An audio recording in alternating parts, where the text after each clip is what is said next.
बिस्मिल्लाहिर्रहमानिर्रहीम। अस्सलाम वालेकुम नादरीन, आप यूट्यूब चैनल देख रहे हैं। मैं इमरान खान हूँ।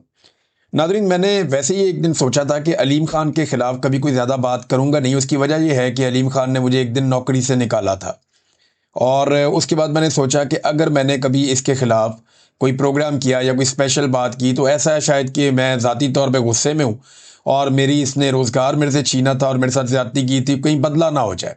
मैं इस मामले में मोहतात रहता हूँ। लेकिन अभी जो इस शख्स ने किया है, मुझे इसके बारे में अब बात करनी पड़ेगी और वो सारा कुछ बताना पड़ेगा जो इस आदमी ने किया है। नंबर एक तो ये है नादरीन कि ये एक प्रोपेगेंडा फैलाया जा रहा है कि लाहौर में इमरान खान साहब रावी पे कोई शहर बनाना चाह रहे थे और उसमें अब ये प्रोपेगेंडा किया जा रहा है कि ये वही सारा प्रोजेक्ट है जो अब डूब रहा है। तो आप याद रखें कि इमरान खान साहब ने रूडा बनाया था जो अभी भी मौजूद है। रावी अर्बन डेवलपमेंट, ये एक पूरा प्रोजेक्ट था। तो ये जो अथॉरिटी बनाई थी इमरान खान साहब ने, और इसने एक नया शहर ऐसी जगह पे बनाना था और बहुत सारी डेवलपमेंट थी इसमें। दरिया को जो है वो झील में कन्वर्ट करना था। बहुत बड़ी बड़ी झीलें बननी थी कि इजाफी पानी वहाँ पे स्टोर हो जाता। उसके अलावा इन्होंने वहाँ पे मल्टी स्टोरी बिल्डिंग्स भी बनानी थी और जंगलात भी लगाने थे और जो माहौल है उसको भी महफूज रखना था। और जो ऊंचे इलाके हैं, जो रावी के वो वाले बैंक्स हैं जो ऊंचे हैं, वो दरिया के पेट को खुला छोड़ते हुए उसके बाहर जो है वो इन्होंने तामीरात करनी थी। और इसके लिए ज़रूरी था कि ये ऊंचे एरियाज के अंदर कंस्ट्रक्शन की जाती और शहर को इस तरफ ले जाते, और जो निस्बतन नीचे वाले एरियाज हैं जिन्हें आप दरिया का पेट कहते हैं, उन्हें महफूज रखा जाता ताकि दरिया अपने कुदरती रस्तों से गुजर जाता। अब हुआ ये कि इमरान खान साहब का प्रोजेक्ट तो अभी भी चल रहा है, उसके ऊपर जाके नंबर टांग लेती है, कभी मरियम नवाज जाके वह अपनी फुटेज बना लेती है, कभी कुछ और कभी कुछ और अब सैलाब आया है और ये बहुत बड़ा सैलाब है।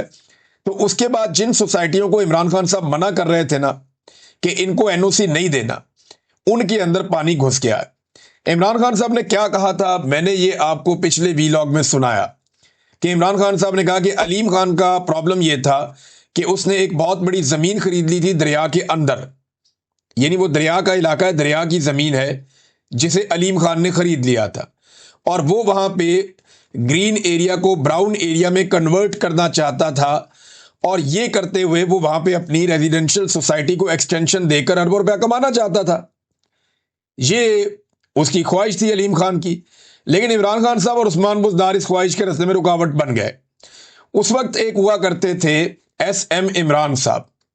ये इनको वाइस चेयरमैन इमरान खान साहब ने एलडीए का लगाया था और इन्होंने ये अप्रैल 2022 में कुछ ट्वीट्स करके कुछ चीजें बताई थी इमरान खान साहब की हुकूमत खत्म होने से चंद दिन पहले। इन्होंने लिखा कि दरियाए रावी के बहाव के रास्ते में किसी भी किस्म की तामीरात गैर कानूनी है और अलीम खान साहब वहां 300 एकड़ रकबे पर सोसाइटी को मजीद फैलाना चाहते थे जिससे शहरियों का जानी और माली नुकसान हो सकता था। कानून के तहत इन्हें वहां तामीरात की इजाजत देना मुमकिन नहीं था। बतौर वाइस चेयरमैन एलडीए मेरे पास कई बार अलीम खान साहब का खिलाफ ज़ाब्ता रिवर बेड में, ये जो दरिया के अंदर तामीरात की इजाजत का केस आया जो मैंने प्रेशर के बावजूद मंजूर नहीं किया। इमरान खान की जानिब से, वज़ीर आज़म की जानिब से हमेशा वाज़ेह हदायत रही कि मेरिट के खिलाफ कोई काम ना हो और इस सिलसिले में मुझे हमेशा वज़ीर आज़म की सपोर्ट रही। ये एसएम इमरान साहब, मैं इन्हें बड़ी अच्छी तरह जानता हूँ, ये बड़े काबिल आदमी हैं और इन्होंने अलीम खान के खिलाफ ये स्टेटमेंट दिया था कि अलीम खान दरिया के अंदर सोसाइटी बनाना चाहता है और वो हम उसको नहीं बनाने देंगे, क्योंकि इमरान खान साहब ने कहा था कि कानून के खिलाफ कुछ नहीं करना। और उस दौर में एक बंदे को ट्रांसफर भी करवाया गया, कई बंदों के ऊपर उन्होंने चढ़ाई भी की, लेकिन इमरान खान माने नहीं। फिर जनाब उस्मान बुज़दार की हुकूमत गिरा दी गई। हमजा शहबाज की भी यहाँ पे आसपास कुछ मिलते जुलते लोगों की, उनके करीबी लोगों की वहाँ ज़मीनें और भी थी। तो अभी हमजा शहबाज ये करने वाले थे कि उनकी हुकूमत गिर गई। फिर आ गए परवेज़ इलाही साहब और इमरान खान साहब के होते हुए तो परवेज़ इलाही साहब भी ये नहीं कर सकते थे, लिहाजा फिर इन्हें इंतज़ार करना पड़ा। और जब मरियम नवाज वज़ीर आला पंजाब बनी तो अलीम खान को उन्होंने वो एनओसी दे दिया जिस एनओसी के लिए अलीम खान मारे मारे फिर रहे थे। अलीम खान साहब एक दिन उतरे लाहौर एयरपोर्ट पे और इमरान खान साहब की हुकूमत गिरने से पहले वो पहुंचे सब्तैन खान के पास। सब्तैन खान साहब वो शख्सियत है जो इमरान खान साहब के बहुत करीबी दोस्तों में से एक हैं। वो उनके पास पहुंचे और बड़ा उनका साथ रहा इमरान खान साहब के साथ, लेकिन अब वैसे नहीं है क्योंकि वो भी कंप्रोमाइज बाद में उनको होना पड़ा, उनके हालात ऐसे हो गए। सप्तान खान साहब के बाद ये उनके घर जाते हैं और जाकर कहते हैं कि वक्त आ गया इमरान खान से बदला लेने का। इमरान खान के दौर में मैं भी गिरफ्तार हुआ हूं और अंदर गया हूं और आप भी गिरफ्तार हुए और अंदर गए हैं, आओ मिलकर इमरान खान से बदला लेते हैं और पंजाब हुकूमत भी गिराते हैं और वफाकी हुकूमत भी गिराने में मदद करते हैं। तो उस वक्त सप्तान खान ने इस बात से इनकार कर दिया था। अलीम खान का जो रियल इशू था वो उनकी सोसाइटी थी। वो ये चाहते थे कि कुछ भी करके उन्हें ये 300 एकड़ बेचने की इजाजत मिल जाए, वो यहां पे चाइना कटिंग करें, यहां पे सड़कें बनाएं, यहां पे रास्ते निकालें और प्लॉटिंग करके लोगों को बेच दें। ये ज्यादातर ओवरसीज पाकिस्तानियों को बेचने की कोशिश की गई। अब मरियम नवाज की हुकूमत आई तो उन्होंने हुकूमत में आते ही फौरी तौर पे ये एनओसी जारी कर दिया अलीम खान को। अलीम खान साहब को एनओसी जारी हुआ और दरिया के अंदर पूरी एक सोसाइटी बन गई। अब जब भी कभी बारिशें होनी थी या दरिया में पानी बढ़ना था तो उसका नतीजा यही निकलना था। अब मैं हैरान हो रहा था कि गुज़िश्ता 1-2 दिन से अलीम खान दरिया रावी पे क्या कर रहे हैं, उनकी तो ये वजारत ही नहीं है। वो तो फेडरल मिनिस्टर कम्युनिकेशन वो उधर है, लेकिन वो ये सड़कें वड़कें मामला तो पूरे पाकिस्तान के खराब है। जो ज्यादा मामला खराब है वो खैबर पख्तूनख्वा में हुए हैं। अभी चित्राल में बहुत बुरी हालत है, हालत जो है वो गिलगित बल्तिस्तान की आपके सामने है, फिर नीचे बहुत सारे पंजाब के और जाके। लेकिन ये बंदा रावी पे क्या कर रहा है लगातार 2 दिन से, तो अब बात समझ आ रही है ये बंदा रावी पे क्या कर रहा था। इसके बारे में एक खवातीन है कुछ बता रही हैं, जरा ये सुने। एक खातून तो बदवाएं दे रही है, लेकिन ये जरा खवातीन की आप बातें सुने। उन्होंने क्या क्लेम किया कि रावी के ऊपर इन्होंने कितना बड़ा जुल्म किया, ये सुने खवातीन को अब क्या बता रही हैं। अगर हमारा खुशी होता ना, उन्हें पानी नहीं तोड़ने देना था। पार्क व्यू वाले ने पानी तोड़वाया, उसने अपनी स्कीम बचाई, नहीं तो इतना सफेद तक आ जाता था, पानी पीछे हो जाता था। कभी इधर नहीं आया। अलीम खान उन्हें बांध तोड़वाया अब अपनी सोसाइटी बचाने की। हाँ जी, क्योंकि वो अमीर था ना, हम माड़े बंदे। हमने बच्चों के लिए बनाया अपना, 10 तोले मैंने सोना बेच के बनाया, कर्जा भी उठाया। बात सुने खवातीन की, वो कह रही 10 तोले सोना भी बेच दिया, कर्जा भी उठाया, गरीब आबादी के अंदर अपना घर बनाया। हम गरीब थे ना तो हमारा बंद तोड़ दिया। ये फिर इसका मतलब है अलीम खान साहब दरिया के अंदर जो घूम रहे थे, ये बंद तोड़ने के चक्कर में घूम रहे थे कि मेरी सोसाइटी बच जाए। क्योंकि देखें ना, जब आप पानी को फैला देते हैं आबादियों में और उसको मुख्तलिफ रास्ते दे देते हैं तो फिर वो कुछ जगह महफूज भी हो जाती है ना। तो अपनी सोसाइटी को बचाने के लिए मुबैना तौर पे जो ये खवातीन कह रही हैं, एक और खवातीन भी रो रही थी, उनकी भी मैं वीडियो सुन रहा था, वो तो बदवाएं दे रही हैं बेचारी। ये सुने आप।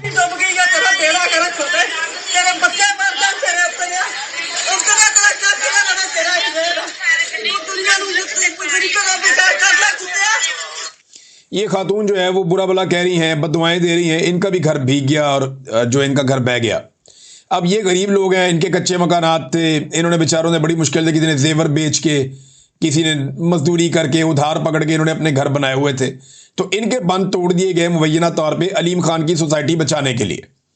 सोसाइटी फिर भी नहीं बची और क्लेम उन्होंने किया जनाब कि हमारी सोसाइटी के अंदर कुछ भी नहीं हो रहा, आप लोग अपनी सोसाइटी के अंदर मौजूद रहें। और फिर जिस तरह उसके अंदर पानी दाखिल हुआ, पहली इतला ये आई कि जब सरकार को पता चला कि ये सोसाइटी डूबने वाली है तो उन्होंने वहां पे अनाउंसमेंट करवाई सरकारी बंदे भेजकर।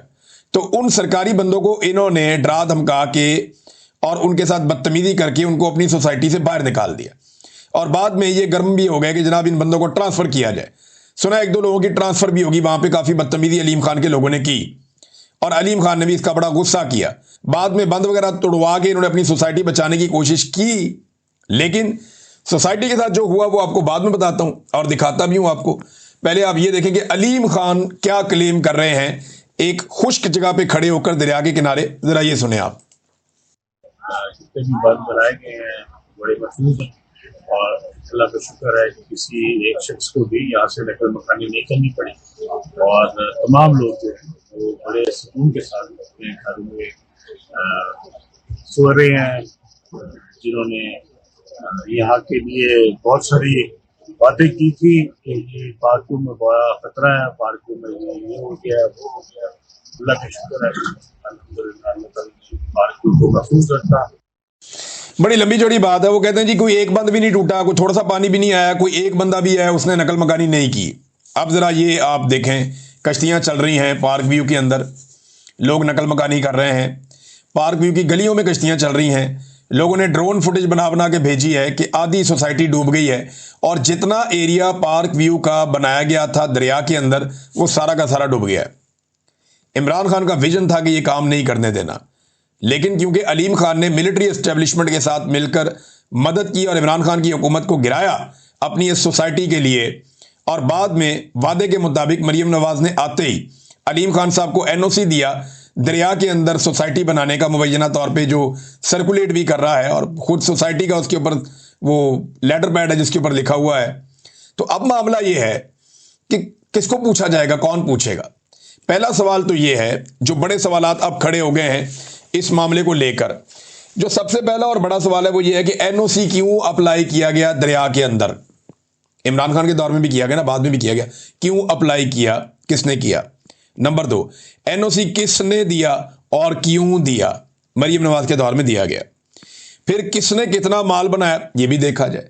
इस एनओसी के बाद कितने प्लॉट बेचे और किस कीमत पे बेचे ये भी पता किया जाए। और ये जो नुकसान हुआ है पाकिस्तानियों का ये कौन पूरा करेगा। और अगला सवाल ये है कि क्या ये सोसाइटी अब यहां पे कायम रहनी चाहिए। ना सिर्फ ये सोसाइटी बल्कि बहुत सारी और सोसाइटी भी बनी हुई है, खाली अलीम खान नहीं है, और बहुत बड़े बड़े मगरमच्छ हैं जिनकी पूरी पूरी सोसाइटियां पानी के नीचे आ गई हैं, क्योंकि उन्होंने सोसाइटियां बनाई ही दरिया के अंदर थी। ये सोसाइटियां दरिया के बाहर थी ही नहीं। भाई दरिया के बाहर होती तो बच जाती।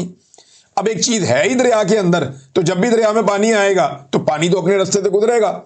इन्होंने बंशत बनाया, कह रहे हैं बड़े मजबूत बंद बनाए। वो बंद मैं देख रहा था मट्टी से कईयों के साथ, और वो मशीनें लगा के, तो वो ये बंद बना रहे हैं। मट्टी का बंद भी कभी पानी के आगे रुका है, और वो भी कच्ची मट्टी का, ताज़ा मट्टी का बंद वहां पे लगा रहे हैं कि जनाब हम पानी को रोक लेंगे, तो पानी तो नहीं रुकता ऐसे, और ना पानी ऐसे रुका है। अब जो मनाजिर नजर आ रहे हैं, लोग चले गए ड्रोन कैमरे लेकर। जब अलीम खान ने ये स्टेटमेंट दिया, उन्होंने अंदर से वीडियोस बना के दिखाई। उन्होंने कहा देखें जी ये क्या हालात है पार्क व्यू के, और सारी की सारी सोसाइटी डूबी हुई है। अब नाज़रीन बड़ा सवाल यह है कि एनओसी कैंसिल होना चाहिए। इन माफियाज के नाम जो है ईसीएल में डलने चाहिए। इन्हें फौरी तौर पे गिरफ्तार किया जाना चाहिए। लोगों के प्लाटों के और घरों के पैसे सूद समेत उन्हें वापस दिलवाने चाहिए, ताकि वो महफूज जगह पे जाके अपनी इन्वेस्टमेंट करें। इतने पैसों में वो डीएचए में प्लॉट लेके वहां घर बना सकते हैं, लिहाजा डीएचए का भी फायदा हो जाएगा। जरा वो ये सोच लें। तो इन लोगों के जो हैं वो पैसे वापस दिलवाए जाएं। अगर देखें मलिक रियाज पे गुस्सा इसी बात का है ना कि वो इमरान खान के खिलाफ गवाही नहीं दे रहा, और इस बात पे अलीम खान पे नजर करम है कि वो इमरान खान के खिलाफ जो मर्जी आप उससे करवा लेते हैं। लेकिन एस्टेब्लिशमेंट ये बात सोचे कि क्या पाकिस्तान को उन्होंने सिर्फ इमरान खान की जात पे रख के चलाना है, इसी बुनियाद पे आपने फैसला करना है। इतनी बड़ी ज्यादती तो बैरियर टाउन ने भी नहीं की जो इन्होंने पार्क व्यू वालों ने कर दिया अवाम के साथ, और दरिया के अंदर ही प्लाट बांट दिए इन्होंने। और दरिया जब आया अपने रास्ते के ऊपर तो घर सारे लोगों के बीच में बह रहे हैं। लोगों की गाड़ियां, कीमती सामान, वो सारा इनसे सूद समेत पैसा लेकर अवाम को वापस किया जाए। इन्हें गिरफ्तार, कोई भी मुल्क होता ना जहां कानून होता, थोड़ा सा भी आइन होता, तो वहां पे अलीम खान इस वक्त जेल में होता और बहुत सारे ऐसे लोग और भी इस वक्त जेल के अंदर होते। लेकिन देखिएगा ये माफिया इस मामले को कैसे हैंडल करता है, ये आने वाले वक्त में आपको दिखाई दे जाएगा। नाज़रीन जो टिकटॉकर्स ने किया वो अब साबित होना शुरू हो गया। यानी इन्होंने किश्तियां चला चला के बेड़ा गर्क कर दिया, और हेलीकॉप्टरों पे, कश्तियों पे, जो मैंने आपसे कहा था ना, ये उसी ट्रैक पे जा रहे हैं। अब तस्वीर बनाने के लिए सैलाब से 10 किलोमीटर दूर एक इलाका है, गांव, ये वहां पहुंचे हैं। मैंने वहां पे भेजे हैं डिजिटल मीडिया के लड़के, और वो लोग बताएंगे आने वाले घंटों में कि जिन लोगों को ये मिले उनके साथ इन्होंने क्या किया और वो लोग कहां से इकट्ठे किए गए। सारी तफसीलात वहां से भी आ जाएंगी। डिजिटल मीडिया रिपोर्ट कर रहा है, वरना रवायती मीडिया तो इस वक्त डरा हुआ है कि पता नहीं एस्टेब्लिशमेंट उन्हें खा जाएगी या उनके साथ उनको उठा के मुंह में डाल लेगी अगर उन्होंने सच बोला, या आवाम की मिजरीज दिखाई, या आवाम की जो बुरी हालत है वो इस वक्त उन्होंने दिखाई, तो पता नहीं पाकिस्तान की एस्टेब्लिशमेंट उठा के उन्हें अपने मुंह में डाल के चबा जाएगी। मीडिया तो ऐसे डरा हुआ है। लेकिन डिजिटल मीडिया के जो नौजवान हैं उन्हें मैं सैल्यूट पेश करता हूँ। ज़बरदस्त काम कर रहे हैं, हर जगह पे जा रहे हैं और जाकर हर जगह पे एक्सपोज कर रहे हैं हुकूमत को। और हुकूमत का अगर बस चलता ना वो तो बताते सैलाब आया ही नहीं है, या वो सारा कुछ इंडिया के खाते में डाल के सेलेक्टिव फोटोज लगा के वो साबित करते कि उन्होंने सबसे बड़ी कुर्बानी दी है। देखिए पाकपतन के अंदर दरियाए सतलुज की वजह से बहुत बड़ी नकल मकानी हो रही है। कसूर में भी ये हो रहा है। वजीराबाद के हालात खराब हैं। दीगर कई जनूबी पंजाब के इलाके हैं, वहां पे बहुत खौफ और जो है वो बढ़ता जा रहा है। हुकूमती जो आदादोशुमार आते हैं वो भी ठीक नहीं आते। हुकूमत ने रात को कहा पानी उतर रहा है, सुबह लोग वापस गए तो पानी दोबारा चढ़ रहा था। तो हुकूमत के पास भी सही मालूमात नहीं है। ख्वाजा आसिफ साहब ने जब ये कहा कि इंडिया का कसूर नहीं है और ये आबी जारहियत मैं इसे इंडिया की नहीं समझता, तो अब मेरे ख्याल में ये फैसला कर लिया गया है कि इसे फाइनली भारत की आबी जारहियत कहा जाएगा और तमाम नाकामियों का मलबा जो है वो भारत में डालने की कोशिश की जाएगी। अब तक पंजाब में लगभग 1800 देहात मुकम्मल तौर पे डूब गए हैं और ये बहुत बड़े बड़े रकबे हैं देहातों के, और इनमें बहुत बड़े पैमाने पर फसलें डूब गई हैं। लगभग 20-25% का नुकसान फसलों का अब तक हो गया है। 15 लाख से जायद अफराद तकरीबन अब तक मुतासिर हो चुके हैं और ये सिलसिला अभी भी जारी है। जबकि टिकटॉकर्स को टिकटॉक्स बनाने के अलावा और कोई काम याद नहीं है। ये जहां पे मरियम नवाज साहबा गई थी वहां पे मीडिया गया, जाके लोगों से पूछा, उन्होंने कहा जी हमें तो टके की मदद नहीं मिली, हमें तो रेस्क्यू भी नहीं किया जा रहा। हालात इतने पतले हैं। यहाँ पे कुछ नौजवानों के इंटरव्यूज थे, वो बताते हैं जनाब हम तंग आ गए हैं, हमें कोई सहूलत फराम नहीं की जा रही। ये सुने आप एक नौजवान क्या कह रहा है। अस्सलाम वालेकुम। हमारी मीडिया से गुजारिश है कि हमारी खबर को ऊपर पहुंचाएं। ऐसे साहब और हमारे रांझा के मीडिया वाले खुद कश्ती पे बैठ के झूठे ले रहे हैं और 2-3 बंदे बैठे हैं रेस्क्यू वाले, लेकिन वो 15-16 बैठे हुए हैं। हमारी बीवियों ने इतनी मिन्नतें की हैं लेकिन वो बिठा रहे हैं, उल्टा गाड़ी निकालते हैं और कहते हैं हमने FIR दे देनी है आपके खिलाफ। देखें जी, वो कह रहे हैं जी हम आप पे FIR दे देंगे अगर बात करोगे तो। और 15-16 बंदे इंतजामिया के झूले ले रहे हैं कश्तियों के अंदर, अपने टिकटॉक्स बना रहे हैं, और वो जो है क्या नाम है अवाम, वो कहती है हमें बिठाओ तो उनको धमकी दी जाती है जी आपके ऊपर हम FIR करवा देंगे, मुकदमा दर्ज करवा देंगे। अब ये एक और साहब हैं, ये बता रहे हैं जी कि टिकटॉक ही बन रही है। सुने जरा बात। वो सिर्फ अपने, मैंने बताया ना आपको, टिकटॉकर है हमारी नजर में, बस के अलावा कोई वो वजीर आला नहीं, कोई कुछ नहीं। एक टिकटॉकर है, जो लीडर है ना वो एक ही है, वो है जेल में। ये लोग कह रहे हैं जी हमें कोई सहूलत नहीं मिली। आगे फर्दर सारी चीजें बता रहे हैं कि हमें ना खाना पहुंचाया गया ना कुछ, और बहुत सारे नौजवान बता रहे हैं खाना भी नहीं पहुंचा हमें, किसी किस्म की मदद भी नहीं पहुंची हमें। फिर एक जगह पे वो बिरयानी बांटी जा रही थी, ऊपर स्टिकर लगा के वो बंदे ने डब्बा खोल के बताया जी बीच में चावल ही इतने से हैं और वो भी चने वाले।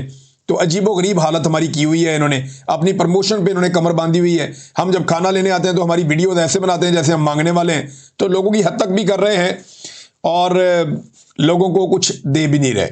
ये बड़े जालिम लोग हैं, ये हुक्मरानों ने इस दफा तबाही फेर दी है। नादरीन, जहां मैं ये सारी चीजें आपको बता रहा हूं कि हुकूमत मुकम्मल तौर पे नाकाम हुई है लोगों को इमदाद देने में या लोगों तक पहुंचने में, वहां देखें हमारी एक जिम्मेदारी भी है बतौर पाकिस्तानी। हम 25 करोड़ लोगों का मुल्क हैं और अगर हमारे लोग बहुत ज्यादा भी मुतासिर होंगे सैलाब से तो end of the day 2-2.5 crore लोग मुतासिर होंगे। तो हम बाकी लोग जो हैं कि अपने बहन भाइयों का हाथ थाम नहीं सकते। हम ये कर सकते हैं, हमें खुद आगे बढ़कर अपने पाकिस्तानियों की मदद करनी पड़ेगी, ये सोचे बगैर कि हमारा ताल्लुक किस पॉलिटिकल पार्टी से है, ये सोचे बगैर कि हम क्या काम करते हैं या ये शख्स हमें पसंद है या नहीं पसंद। ये सारी चीजें छोड़कर हमें पाकिस्तानियों की मदद करनी पड़ेगी। देखें, हुकूमत के अंदर तो ये दम नहीं है, ना उनके पास मैंडेट है, ना उन्हें अवाम ने मुंतखब किया है और ना वो अवाम का सामना कर सकती है। उनके हालात बहुत पतले हैं। तो इस मजबूरी को समझते हुए पाकिस्तानियों को आगे बढ़ना चाहिए और पाकिस्तानियों की मदद करनी चाहिए। मैंने बहुत सारी टीमों से बात की है जो मेरे साथ पहले काम कर रही थी फ्लड में।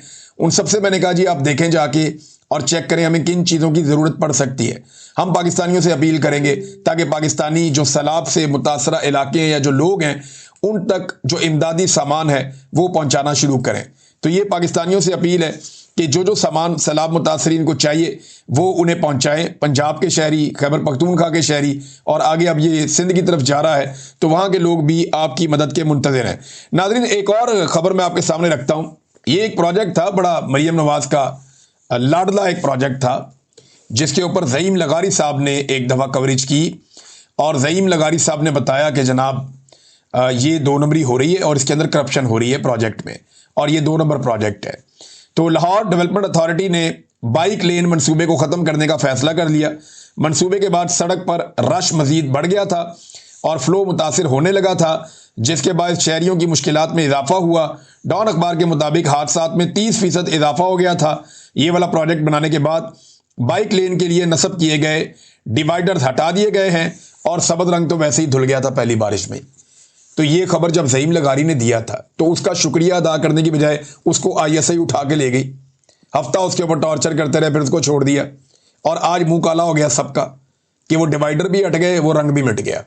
ये है इनका प्रोजेक्ट। इनकी हुकूमत भी इसी तरह जाली है जैसे इनके प्रोजेक्ट जाली हैं। एक दिन आप देखेंगे इनके चेहरों पे चढ़ा हुआ रंग भी उतर जाएगा और एक दिन आप देखेंगे जो रास्ते का एक डिवाइडर है एस्टेब्लिशमेंट की सूरत में वो भी हट जाएगा और फिर पाकिस्तान अपने ट्रैक पे आ जाएगा। और ये होना है अल्टीमेटली। अब तक के लिए इतना ही। अपना ख्याल रखिएगा, अपने चैनल का भी।